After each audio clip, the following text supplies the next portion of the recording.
Good day, class. Good day, BE Ed 1, BSBM 1A, and BSBM 1B. So, yan. So, our lesson for today is about the self from the perspective of sociology.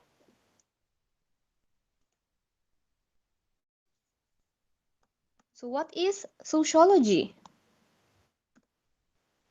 Sociology aims to discover the ways by which the social surroundings or the environment influences people's thoughts, feelings, and behavior. So, ayan.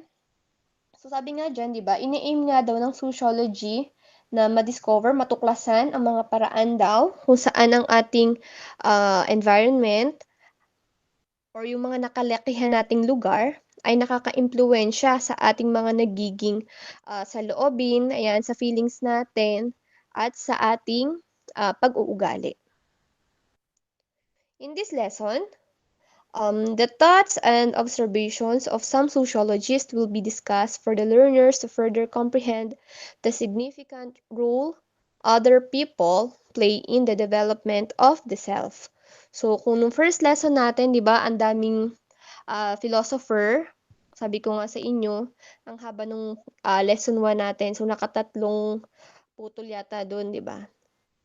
So dito, tatlong sociologist lang ang ating i-discuss. So first sociologist natin ay si George Herbert Mead. So, bago tayo pala mag-start dyan, so bakit kaya importante na, ano kaya yung importance nitong sociology? So, mahalaga na malaman natin to. Teka, break natin ha. So, yan, mahalaga na malaman natin to kasi, sabi nga, yung awareness of social processes, yun yung nakakatulong kasi sa atin na mas makita natin yung ating sarili. It can help us to see ourselves better when we know and when we realize kung paano ang ating social world ay nakakaapekto sa ating existence. So, ayan. First, sociologist natin ay si George Herbert Mead. So, sino ba siya? So, ayan, nilagay ko dyan yung kanyang profile, no? So, ayan, was born on February 1863. So, actually, naglalagay din ako ng mga date dyan para at least magkaroon kayo ng idea kung gano'n na ba sila kasi yung iba parang sobrang tagal na. Baka yung iba iniisip nila, kasing tandain niya ng mga dating philosopher na present ko sa inyo, ano. So, ayan, kilala siya, si George Herbert Mead, dito sa Mead's Social Self. So, ayan. Social behaviorism. Actually, ito ay ginawa ko para mas pakita ko sa inyo. Mas ma-illustrate ko sa inyo yan, yung sinasabi. So, it is used to describe the power of the environment in shaping human behavior. So, imagine yourself na ikaw itong nasa gitna. Tapos, yung color blue ay, ayan nga, yun yung environment mo, yung mga taong nakapaligid sa'yo, ayan. So, ginagamit itong social behaviorism para ma-describe or yung nagiging epekto ng environment sa paghubog ng isang tao. So, ayan, the self. He described, or si Mead dito ha, dinescribe niya ang sarili sa kanyang theory as made up of individual self-awareness and self-image. So, paano ba pag sinabing binubuo daw ng individual self-awareness and self-image? So, ano ba yung self-awareness?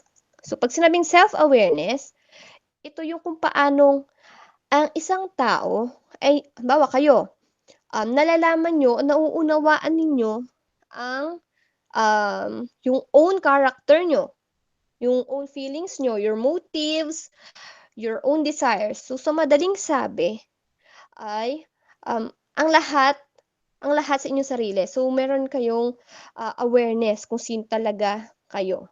No? So, pag sinabi namang self-image, Ito naman, pag sinabing self-image, ito yung mental picture ng sarili nyo. Meaning, it is how you feel about your strengths, weaknesses, and your abilities. So later, malalaman natin paano ba nagkakaroon ng self-image.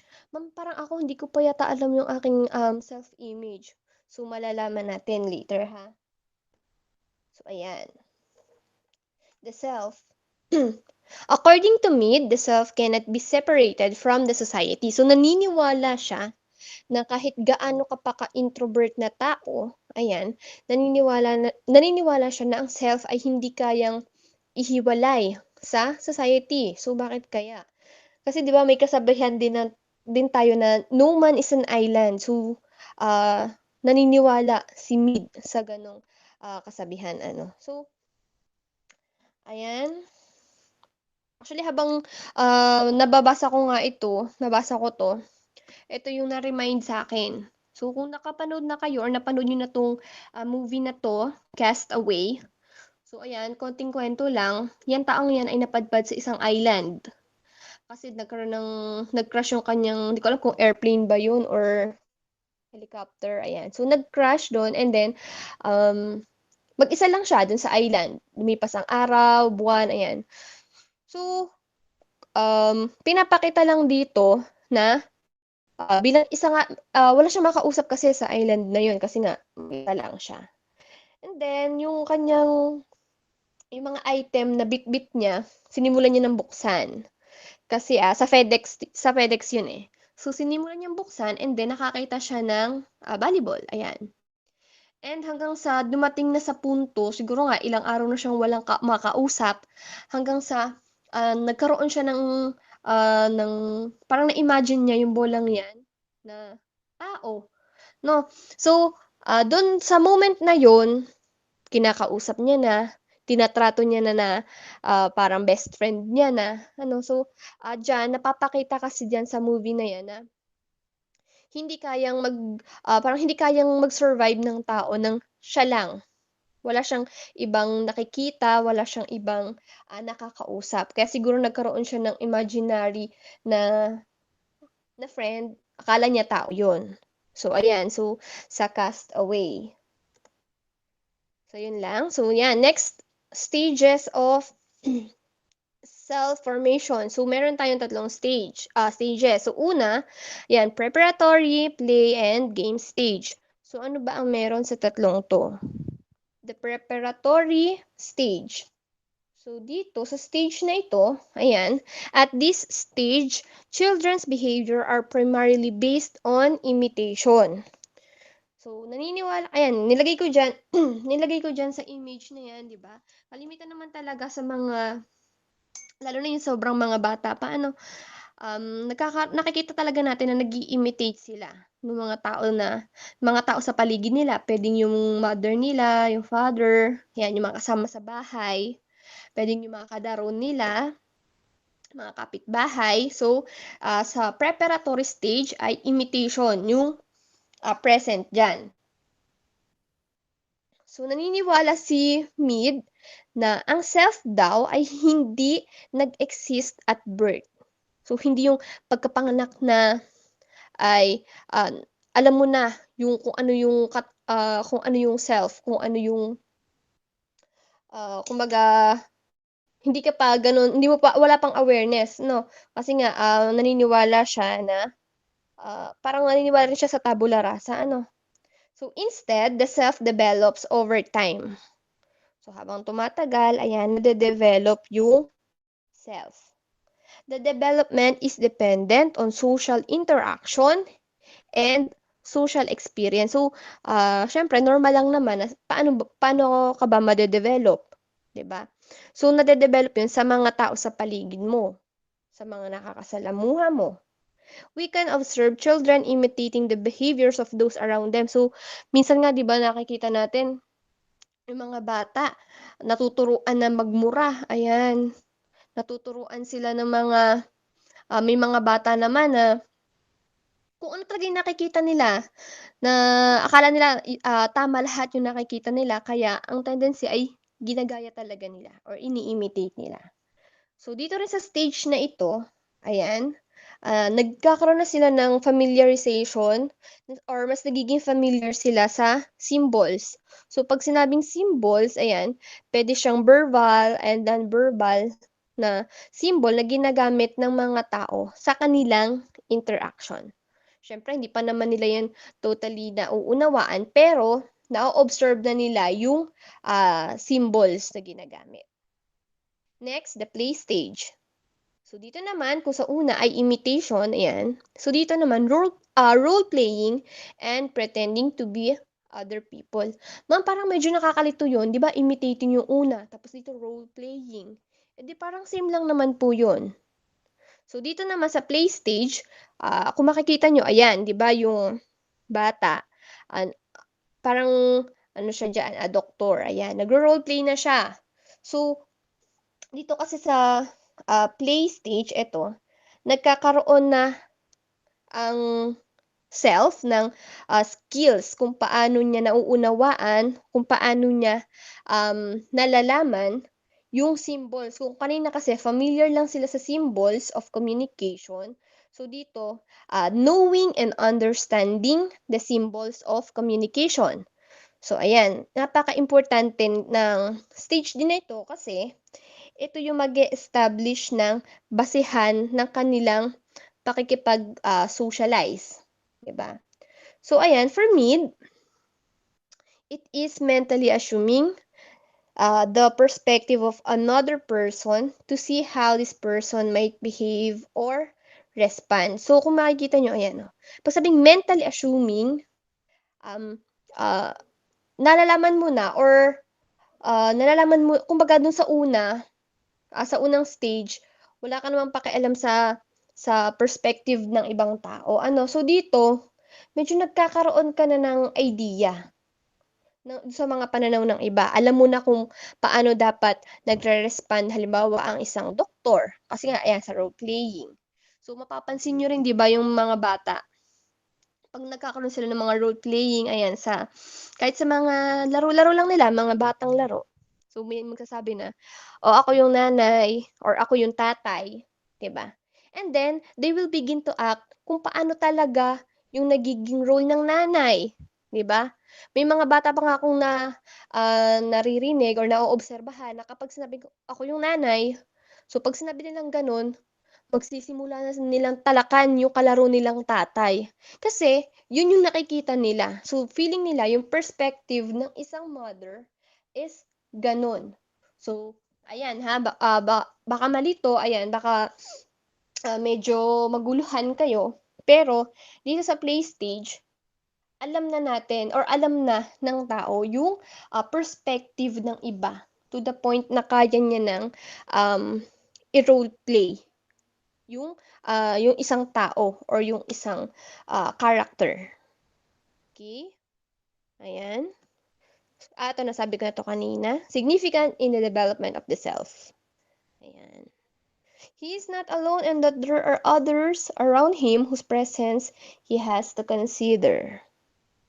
Next, the game stage. So the child begins to consider several tasks and various types of relationships simultaneously. The child now has the ability to respond to several members of his environment. So, papakita ko sa inyo itong chart. So, ayan. So, kung sa preparatory stage, ayan, imitates another. Sa play stage, role taking. Sa game stage ay generalized other. So, dito muna ulit tayo sa game stage. Actually, si Mid, sa lahat ng stage, ito lang yung tinukoy niya talaga, yung age, yung age ng pasok dito sa game stage. So, for him, sinasabi niya nga na ito yung 8 or 9 years old na mga bata. So, sabi diyan, the child begins to see not only his perspective, hindi lang yung kanyang pananaw, but at the same time, yung perspective din ng mga nasa paligid niya. Generalize other, ibig sabihin yan, dito 'di ba, generalize other, so ibig sabihin yan, when he see or consider other people in the course of his actions. So, kung dun sa mas batang stage, parang wala siyang pakialam kung makaapekto ba sa iba yung kanyang action. So, dito, nakikita niya at nakukonsidera niya yung ibang tao sa kanyang magiging actions. The person realizes that people in society have cultural norms.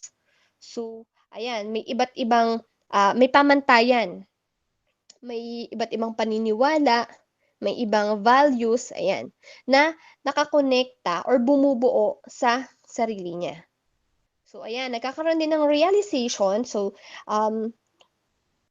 this realization forms the basis how the person may evaluate himself.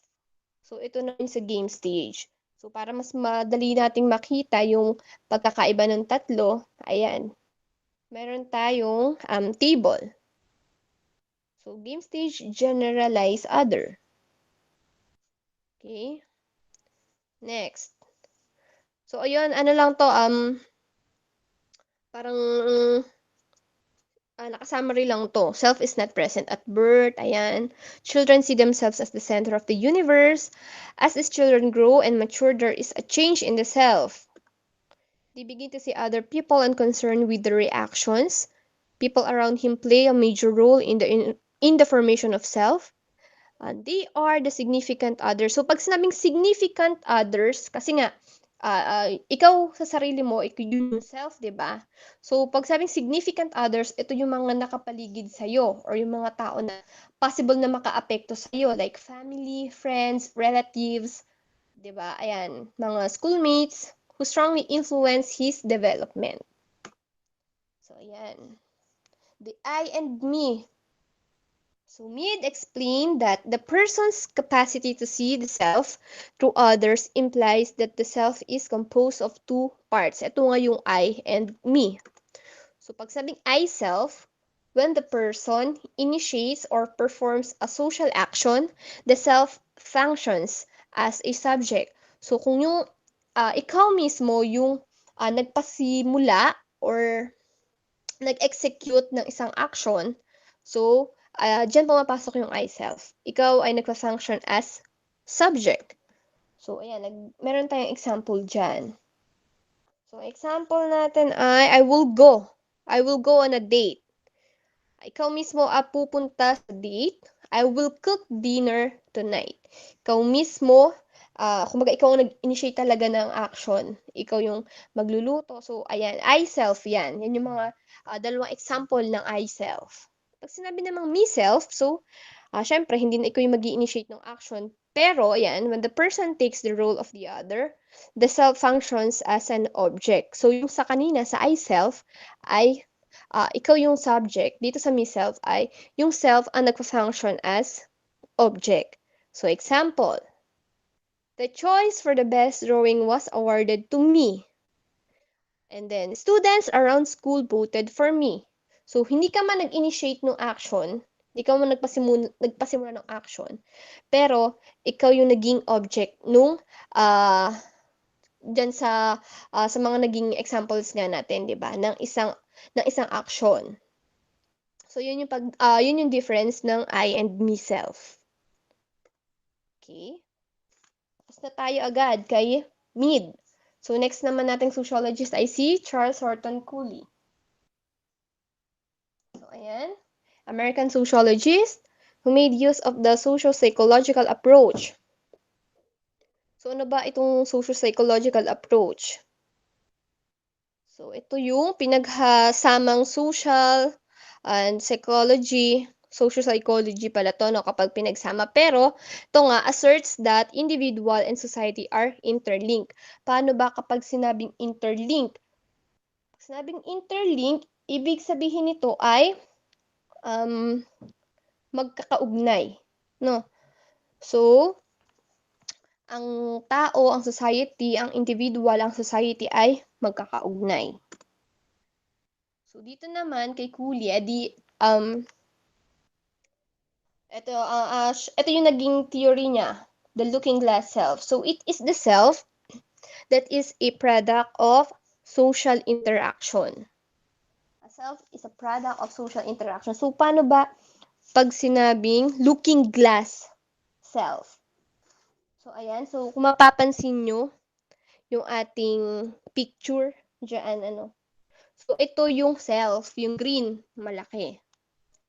So, may ibang tao sa paligid niya.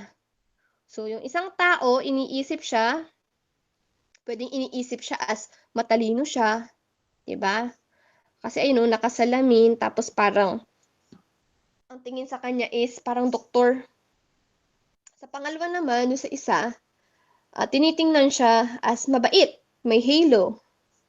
Yung sa isa naman, parang nakikita siya as kikay. Kasi ayun, may ribbon.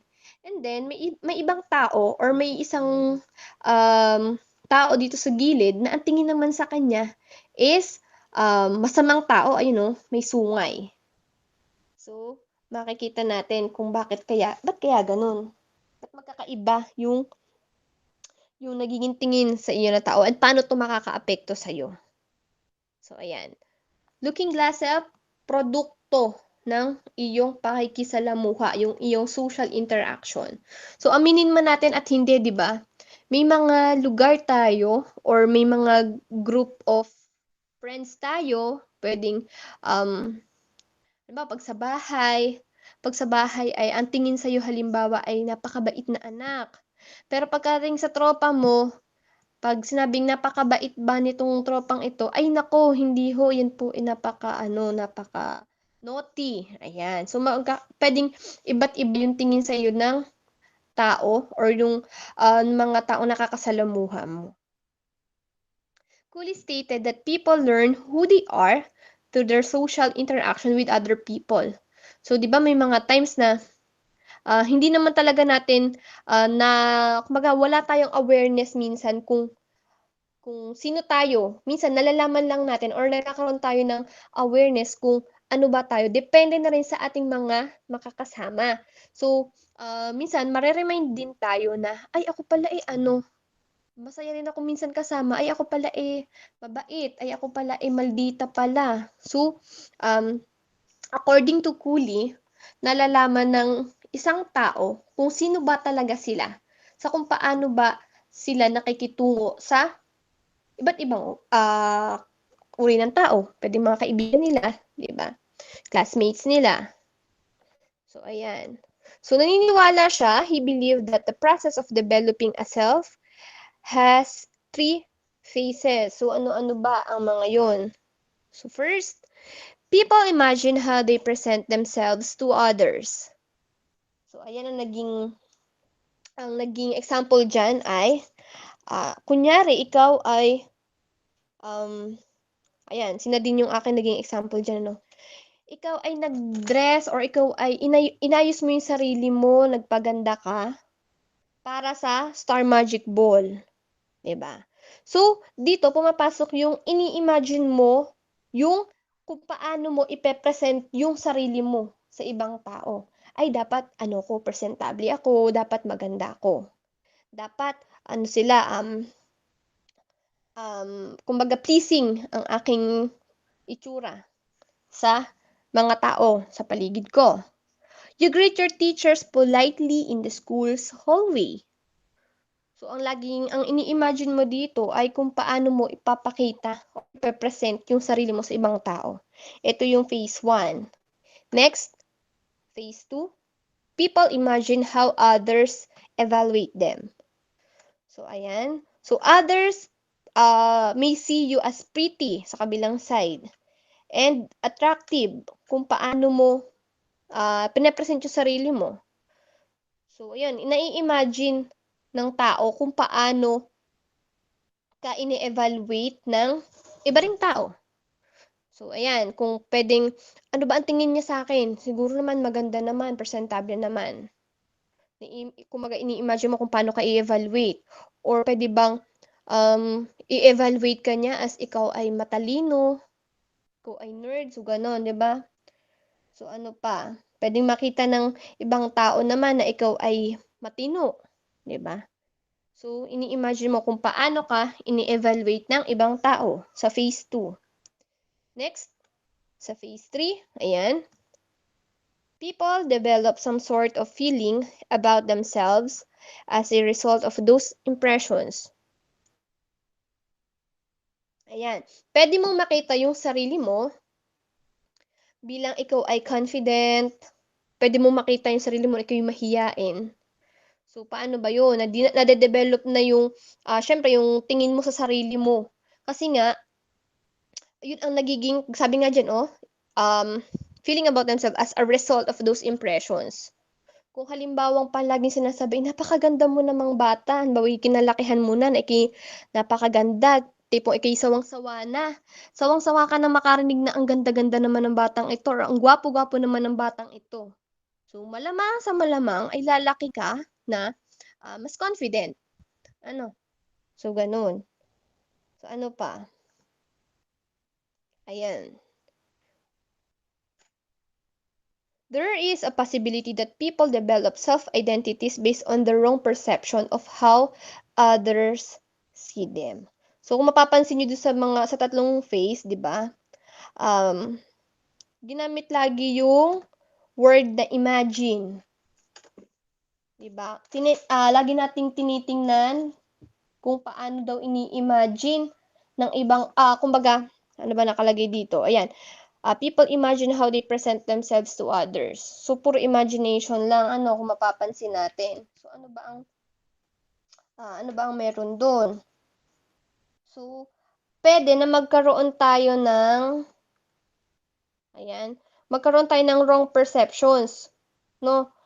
Wrong perceptions, however, can still change based sa ating positive social experiences. Ayan.